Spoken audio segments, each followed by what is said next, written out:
Selamat pagi Pak Jan. Ya, ada beberapa hal yang ingin saya tanyakan nih Pak Jan, terkait kebijakan yang selama ini diambil di SMP 4 Hasan Bagus Satu Atap. Boleh kan ya Pak ya? Karena ini terkait kebijakan ini Pak. Boleh ya Pak ya. Baik Pak Jan. Selama ini ketika menghadapi masalah, mengidentifikasi kasus-kasus yang merupakan dilema etika itu atau bujukan moral,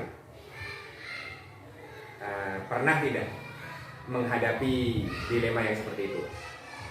Ada kasus yang ternyata menghadapi dua dilema, misalkan dua dilema etika. Dua dilema etika ya, etika kadang etika moral sama etika aturan itu pasti itu Pak, akan selalu ada dalam kehidupan berbenturan, tidak luput juga dalam kehidupan bekerja, itu pasti. Kalau untuk mengidentifikasi di sini, bagaimana mengidentifikasi itu pasti yang pertama itu yang kita lakukan itu memilah kan Pak. Ada satu kasus kita pilah kasusnya itu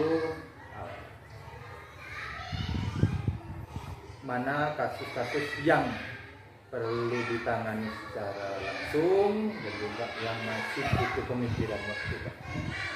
Itu. Jadi kita identifikasi terlebih dahulu, kita pilah-pilah terlebih dahulu.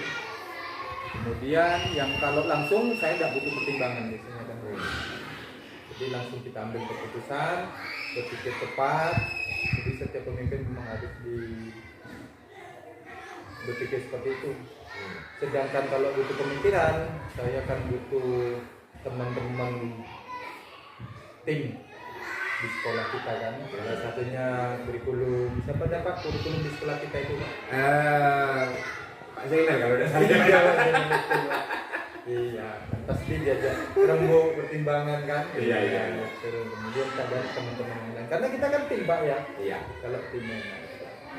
Jadi kalau ada kasus yang mengalami dua dilema etika ini, menurut Pak Jat selama ini menyulitkan untuk mengambil keputusan atau bagaimana?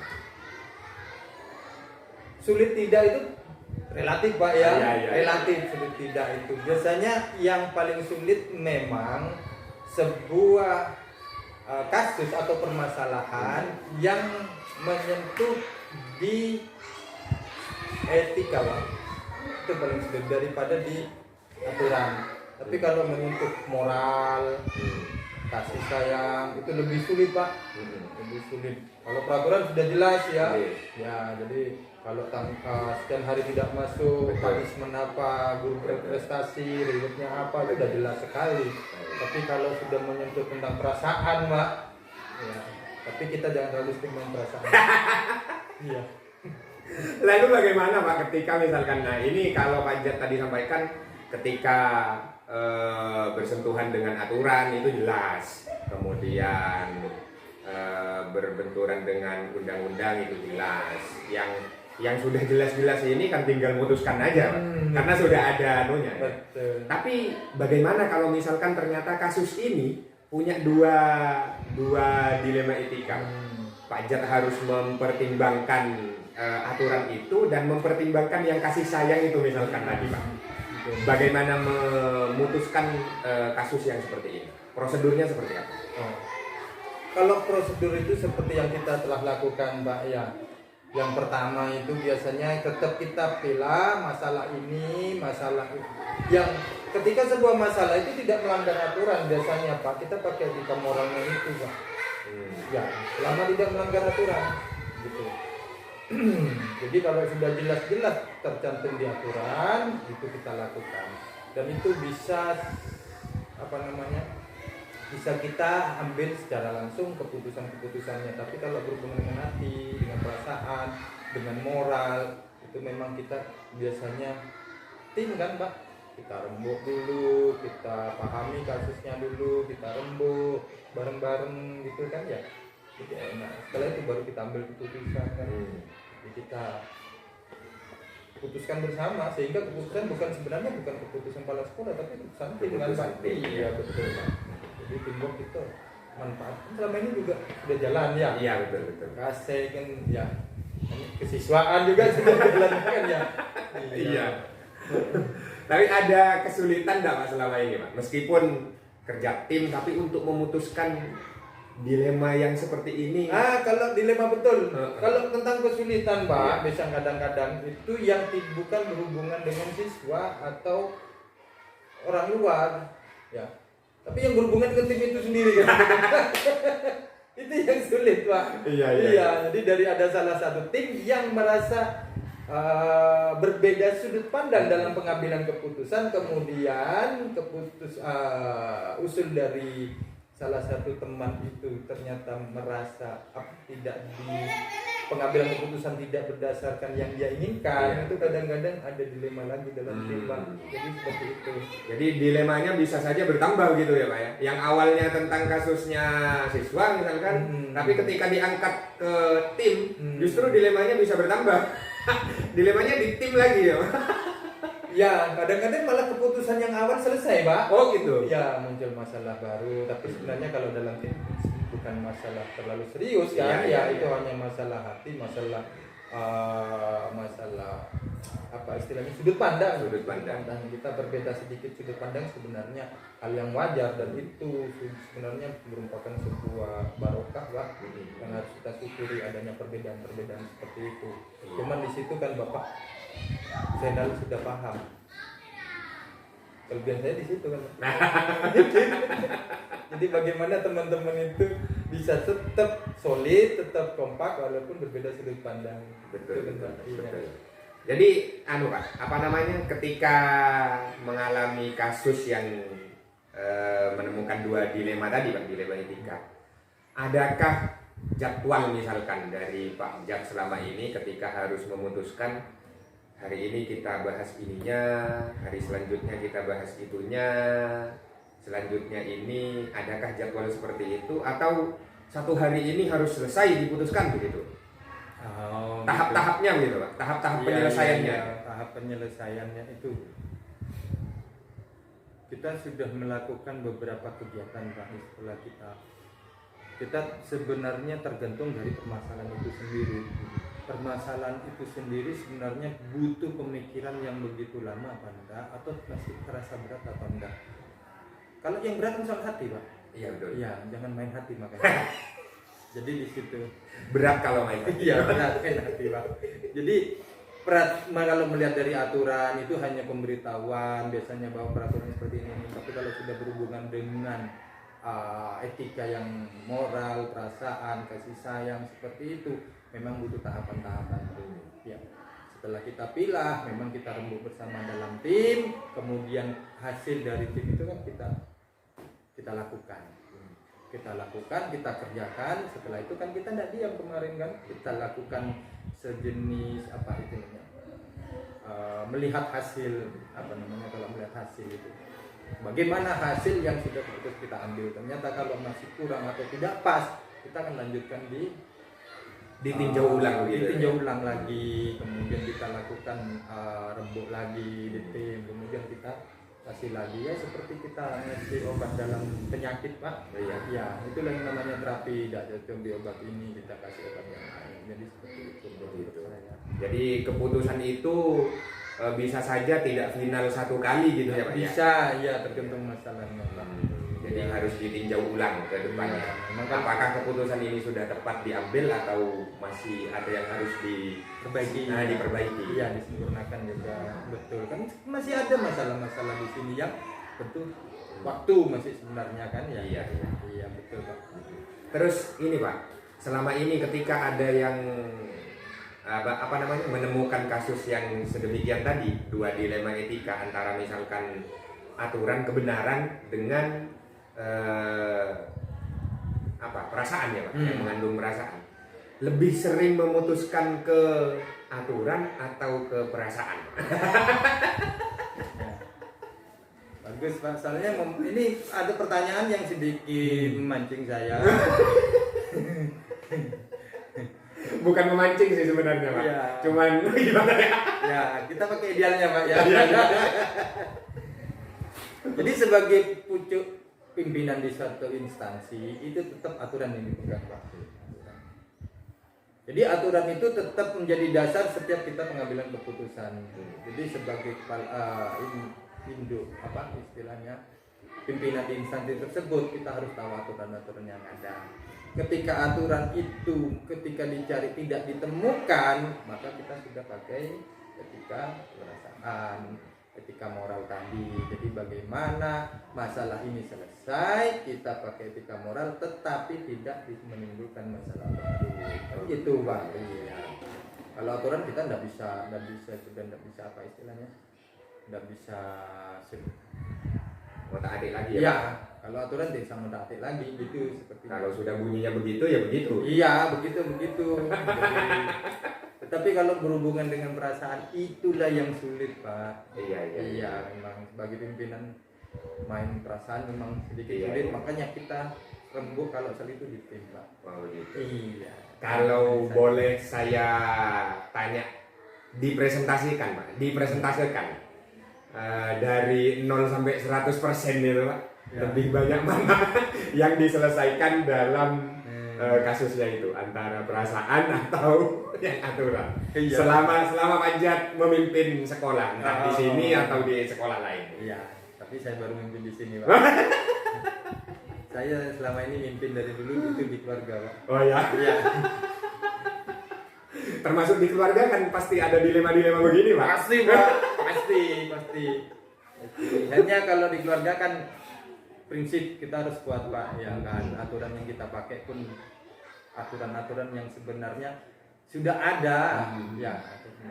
Tapi kita tidak bahas itu, kita bahas yang di sekolah. Iya.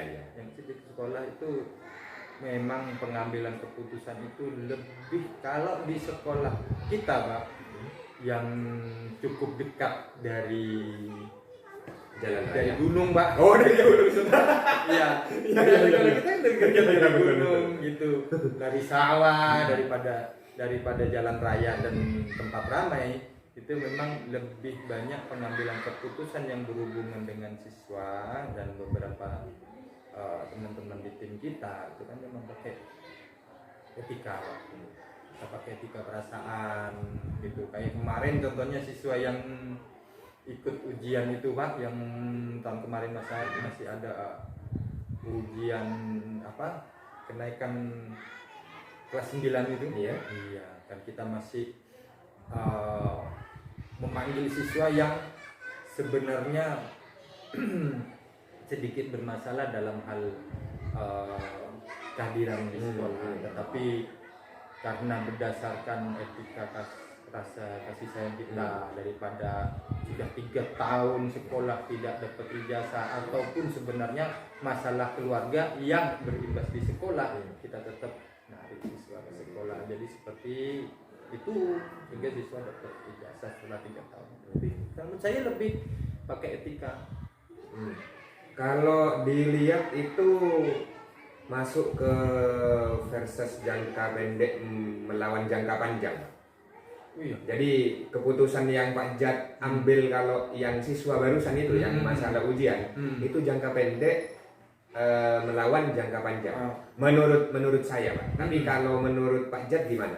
Jadi kalau jangka pendeknya begini, ketika ini tidak tidak diikutkan ujian, maka selesai masalah siswa ini, tapi jangka panjangnya siswa ini bisa saja masa depannya gitu terputus gara-gara tidak ikut ujian. Iya. Otomatis kan tidak bisa melanjutkan ke sekolah yang lebih tinggi begitu. Iya, atau bahkan dia hanya sebatas ijazah SD. Betul. Sebatas ijazah. Padahal program pemerintah kan 9 tahun, Pak. Betul, Pak. Jadi seperti itu, bagaimanapun siswa itu ketika hanya tidak masuk beberapa hari karena masalah keluarga itu pun kemarin kita sudah lakukan kunjungan ke rumah siswa.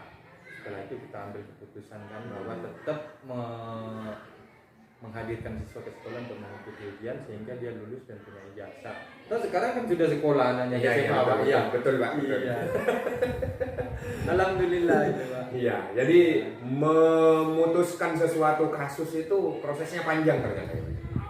Ya tergantung Pak. Tergantung kasusnya, kasusnya, Pak. tergantung Iya. kasusnya. Jadi tidak semua kasus Iya. prosesnya panjang ya Pak ya? Iya Pak. Hmm. Iya. Itu ada yang kasus itu cuman sebentar seperti kemarin kita putuskan dia datang hadir kan sebentar, tapi efeknya panjang. Nah, ada yang kasusnya sampai sekarang nggak selesai Pak. Betul. Iya, itu kadang-kadang berakibat yang begitu pendek, tapi nanti insya Allah bisa nanti gunakan hari itu. Nah, selama ini Pak Jat, ketika Pak Jat sudah menghadapi beberapa kasus, banyak kasus, kemudian menyelesaikan dengan baik dengan etika moral maupun dengan aturan itu tadi, asas kemanusiaan dan macam-macamnya. Pelajaran apa nih yang bisa dipetik Pak Jat dalam menyelesaikan kasus ini? Mungkin ada pesan moralnya atau apa gitu yang mungkin bisa Ya, disampaikan. saya lebih senang pesan ST Pak. Karena cuacanya panas-panas. Kalau pesan sih tidak ada ya, kalau namanya pesan itu pada yang dari yang lebih tua pada yang lebih muda. Kebetulan saya yang lebih ya muda. kita ambil kesimpulan dari setelah yang kita lakukan banyak Iya. menyelesaikan banyak kasus kita di sekolah gitu, kesimpulan yang kita ambil, kita sharing, kesimpulan itu bisa dipakai bagi orang lain juga. Yang pertama itu sebenarnya aturan itu ditegakkan itu memang sedikit berat Pak. Saya bilang sedikit berat karena kadang-kadang aturan itu ketika penegakan hati tidak cocok Pak, tidak seimbang. Sehingga kita harus, tapi kita harus tetap ambil satu keputusan. Itu yang pertama. Yang kedua Pak, setiap keputusan di sekolah kita kan tim. Iya. Kita tim Pak. Iya. Ya, jadi tidak ada kepala sekolah, tidak ada guru. Jadi kita tim dalam ketika menghadapi sebuah masalah. Jadi ketika ada sebuah masalah yang berhubungan dengan sekolah, kan tim rembuk. Iya betul. Seperti kata teman saya, saya bukan Superman, ya, ini super tim. Nah seperti itu. Iya, betul kan Pak. Luar. Jadi tim solid, insya Allah masalah apapun, kasus apapun yang terjadi bisa diselesaikan. Seperti itu. Dan saya lihat beberapa teman-teman kan punya kelebihan di bidang masing-masing ya. Betul Pak. Jadi administrasi siapa, bagian keuangan itu sudah ada tempat masing-masing. Jadi seperti kan memang tidak ada orang lagi. Jadi keuangan ya itu Pak. Jadi dalam mengambil keputusan intinya tidak bisa hanya dengan sendiri gitu ya Pak ya. Iya. Kita harus melibatkan orang lain meskipun hanya sebatas membantu mengidentifikasi, kemudian menganalisis, Iya. kan keputusan tetap ada di kepala sekolah akhirnya. Gitu. Ya, tetap Iya. keputusan sebenarnya bukan di saya Pak, tapi keputusan bersama. Saya iya. hanya penegas saja. Oke, keputusannya yang kita ambil gitu. Kita sebagai penegas saja. Tapi sebenarnya keputusan itu dari teman-teman ya. Oke. Ya, walaupun berbeda sudut pandang, tapi insya Allah kita satu kesatuan. Siap. Menarik sekali Pak ceritanya. Jadi saya bisa tahu akhirnya bagaimana seorang kepala sekolah, seorang Pak Sujatmiko ini selama memimpin di SMP 4 Asimbagus 1 Atap menyelesaikan kasus-kasus yang ditemukan, baik kasus yang mengandung dilema etika, dilema sosial, ya, dilema moral, bujukan moral dan lain-lain. Ini menjadi pelajaran tersendiri bagi saya. Terima kasih atas pelajaran itu Pak Jat. Mohon maaf kalau ternyata saya mengganggu waktunya. Iya sih sebenarnya. Lah ternyata mengganggu. Ya, biar tidak banyak mengganggu Pak, kita akhiri ya Pak. Ya enggak ada Pak. Emang jam 8 saya pikir ya. Iya. Iya. Jadi sekali lagi terima kasih Pak Jat sudah mengganggu waktunya saya, kemudian Pak Jat sudah meluangkan waktunya untuk bercerita pendek ya dengan saya. Mungkin kita lanjutkan di lain waktu Pak Jat untuk lebih jelasnya. Kan bisa berbincang-bincang lagi gitu ya Pak. Boleh. Terima kasih Pak Jat. Sama-sama. Terima kasih.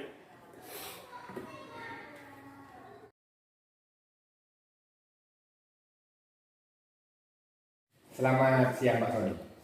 Selamat pagi. Pagi koreksi Pak. Pagi pagi.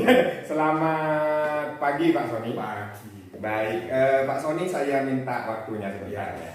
Ada beberapa hal yang ingin saya tanyakan terkait pengalaman Pak Sony selama ini di SD Negeri 3 Mojosari, betul Pak Sony ya? SD Negeri 3 Iya, Mojosari, SD Kecamatan Asbagus, Kecamatan Asbagus, ya, Kabupaten Situbondo. Pak Sony, kalau boleh tahu di SD Negeri 3 Mojosari ini sudah berapa lama? Kurang lebih saya di sini mulai dari tahun 2006. 2006. Ya, jadi 16 tahun. 16 tahun ya, wah lumayan lama ternyata ya. 16 sampai 17 tahun. Ya, jadi waktu yang lama ini saya yakin banyak sekali pengalaman-pengalaman. Namanya juga guru ya. Iya. Gini Pak Sony, Ya. jadi selama ini mungkin Pak Sony pernah menghadapi berbagai macam kasus ya, hal-hal yang terjadi di SD Negeri 3 Mojosari dalam kurun waktu yang lama itu dari tahun 2006.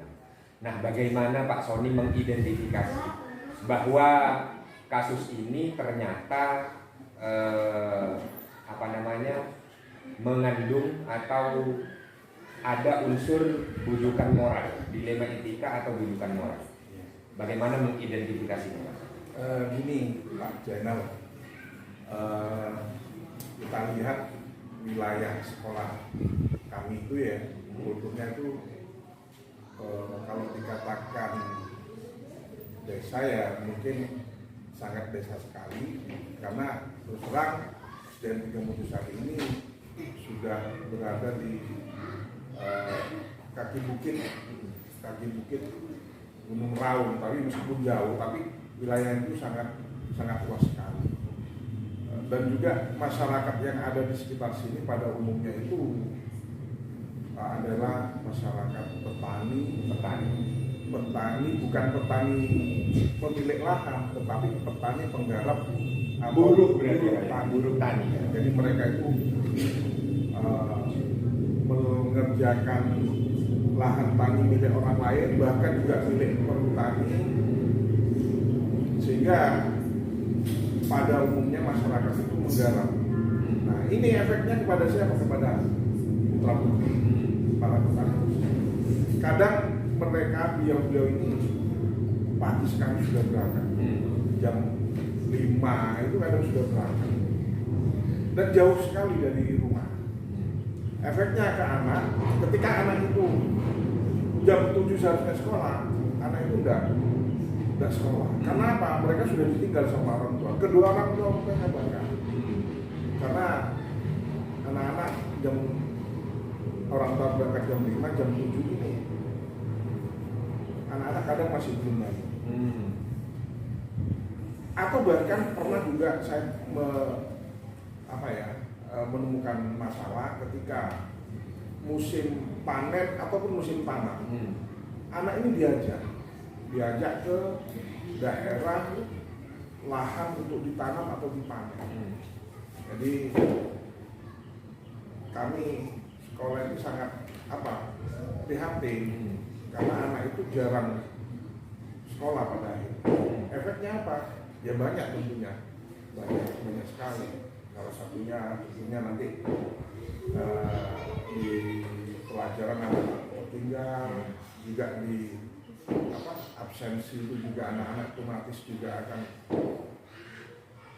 lama tidak masuk. Jadi pernah kasus seperti itu. Jadi kami sangat prihatin. Oke. Jadi mengidentifikasinya selama ini dengan cara benar-benar mengetahui kondisi siswa begitu ya. Karena mengetahui apakah kasus ini mengandung nilai moral atau etika gitu ya Pak. Yang jelas ketika mereka tidak ikut orang tua juga akan kepikiran anak di rumah sendirian. Atau sebaliknya, ketika anak ingin mengabdi sama orang tua berangkat, anak tidak ikut juga berpikir. Sementara dia juga punya tanggungan sebagai siswa untuk ikut belajar, tetapi juga sebagai anak dia punya merasa berhutang bukan berhutang sebenarnya. Ini membantu orang tua. Siap. Jadi bagi kami ini juga sebuah problematika. Nah, bagaimana Pak Sony selama ini untuk mengambil keputusan? Mengambil keputusan dalam hal kasus ini yang sama-sama memiliki nilai kebajikan. Artinya begini, Pak. Pak Sony sebagai guru tentunya pengen orang-orang sini itu pandai, berpengetahuan. Jadi kan berarti harus sekolah gitu ya. Tapi di sisi lain nilai kebajikannya mereka harus membantu orang tua dan gimana caranya mengambil keputusan, Pak, untuk kasus yang semacam ini. Pada akhirnya ya, kasus itu yang pengalaman kami sepakati bersama dengan teman-teman dan bapak kepala sekolah, bersama juga bapak kepala sekolah waktu itu.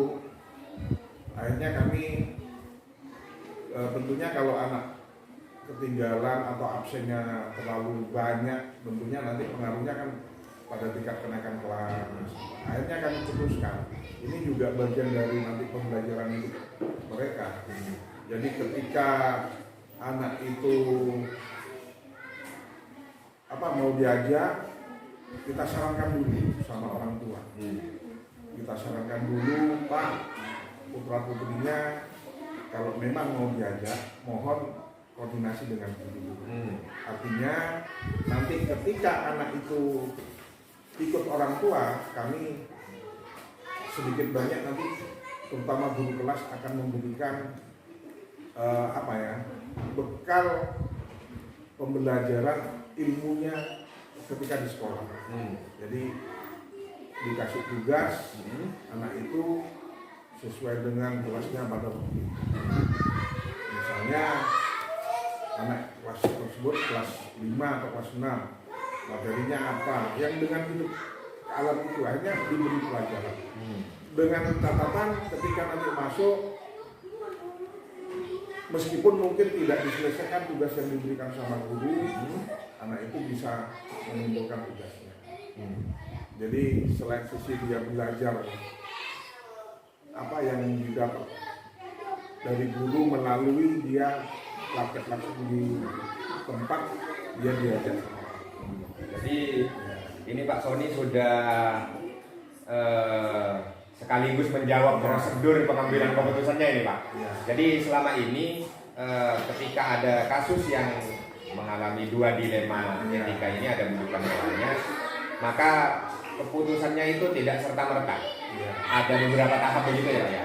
Ya, ada beberapa tahap dan saya baca tadi dari informasi yang Pak Sony sampaikan ternyata melibatkan orang tua juga.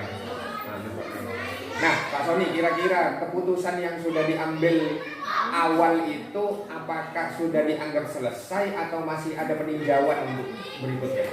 Tentunya setiap kegiatan ya mestinya ada evaluasi. Kita tinjau. Karena apa? Waktu itu ya pengalaman kami di anak itu waktu itu kelas 6. Memang saya rasakan anak itu begitu lama tidak masuk, tidak sekolah. Pada akhirnya kami jalan kaki menuju tempat dia anak itu berada. Tujuannya apa? Karena waktu jelang waktu sekitar 1-2 bulan itu akan ada ujian. Jadi kami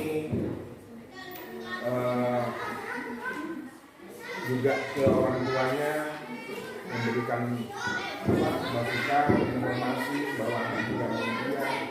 Akhirnya dengan perjanjian itu dengan jangka waktu yang kami tentukan, anak itu akhirnya sekolah dan dapat melaksanakan kewajiban.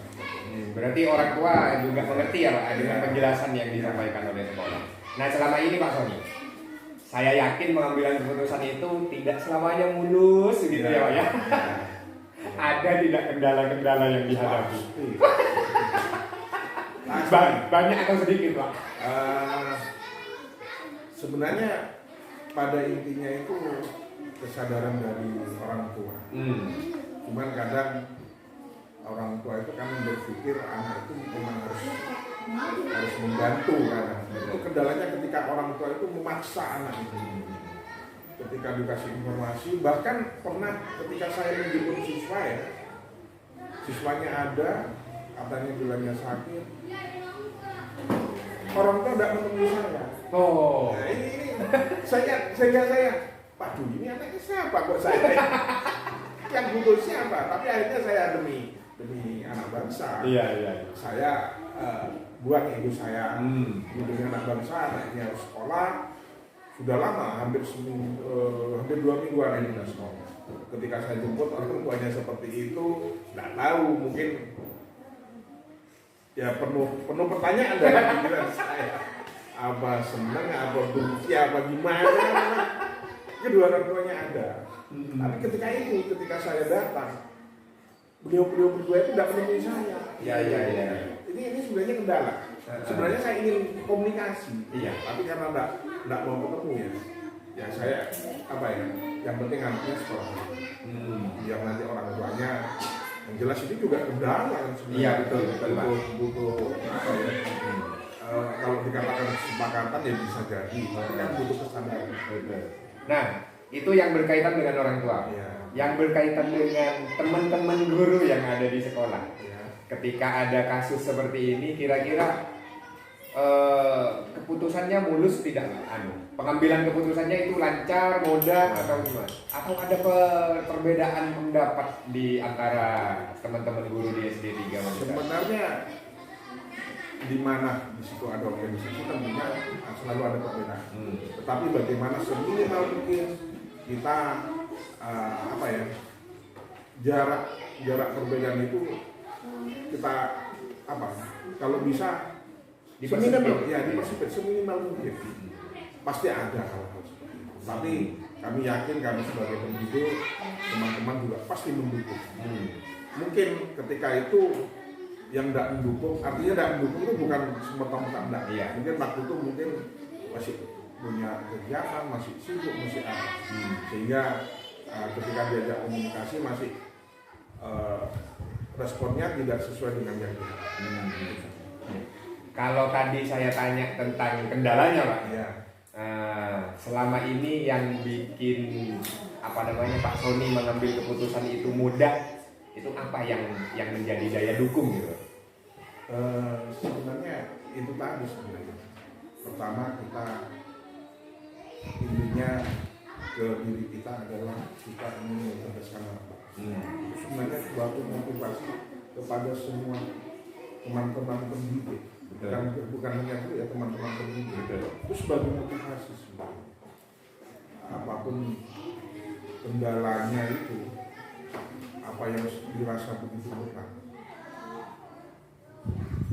dengan merasa kita sebagai pendidik mencerdaskan anak bangsa, pasti semuanya itu akan merasa lebih ringan. Karena itu ya saya manusia biasa, bahkan saya pernah marah-marah jalan sendiri karena apa? Saya berpikir gimana anak diajak harus tidak bisa diajak kasar seperti itu. Tapi akhirnya saya menyadari, saya kok seperti ini ya, flashback. Iya.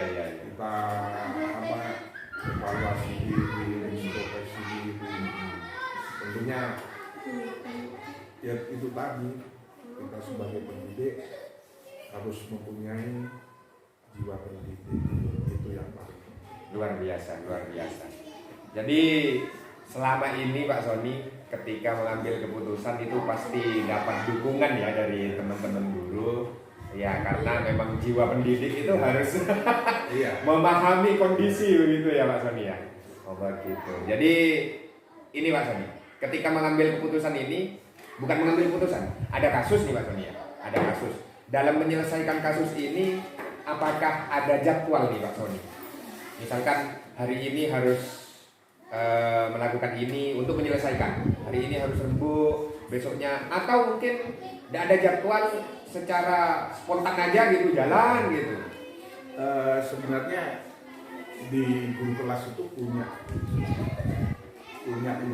catatan siswa. Punya catatan siswa atau jurnal harian kan semuanya.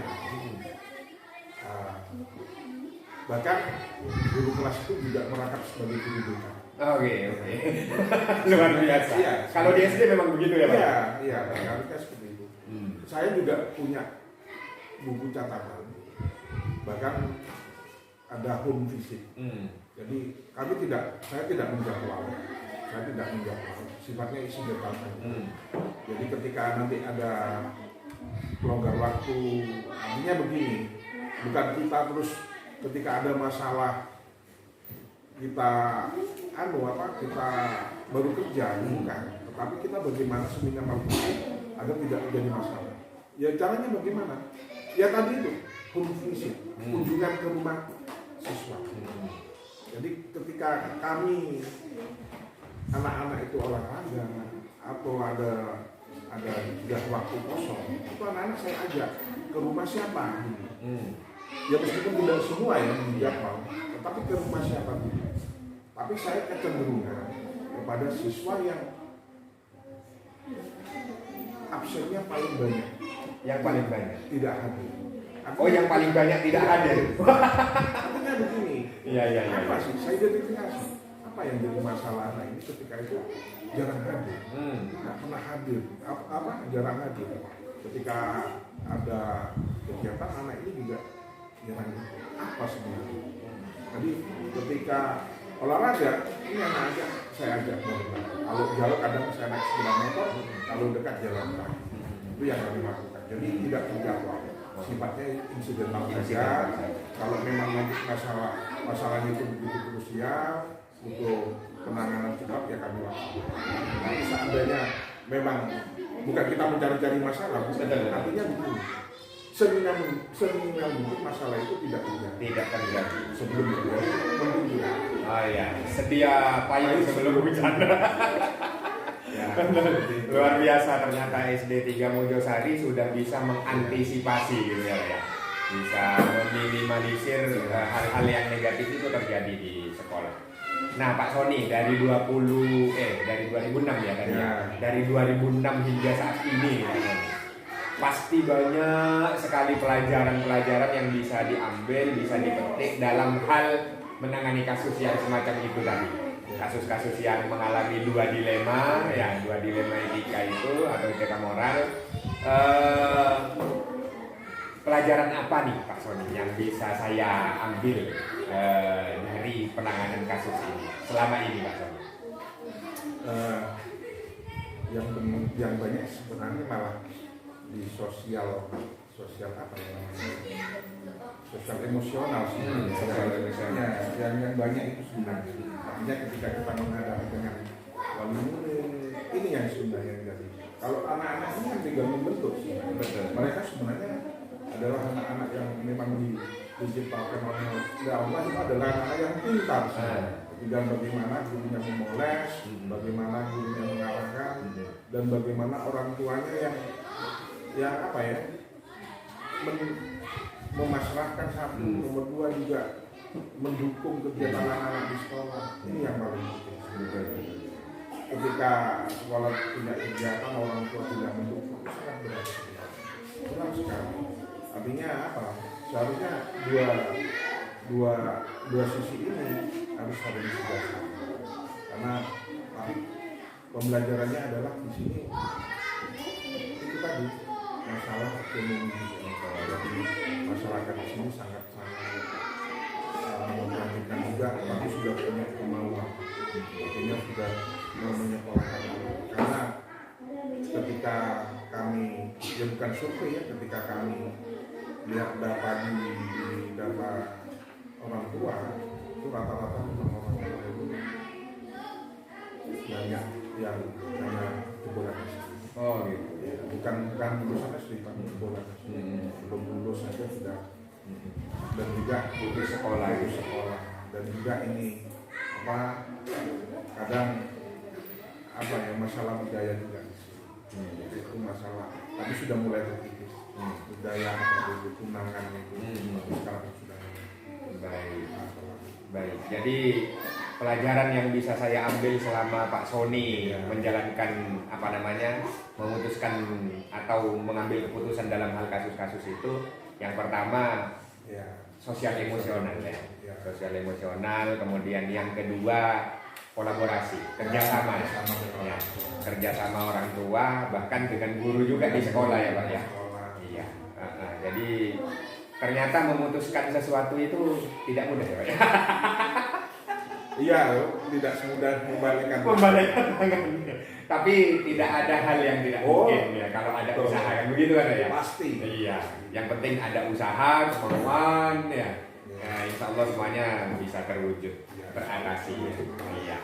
Mungkin ini saja dulu untuk sementara Pak Sony. Saya ucapkan terima kasih atas waktunya dan mohon maaf kami sudah mengganggu waktu Pak Sony. Terima kasih sama-sama. Mungkin lain kali kita lanjutkan lagi ya perbincangan kita. Siap. Baik, terima kasih Pak Sony. Selamat pagi. Pagi.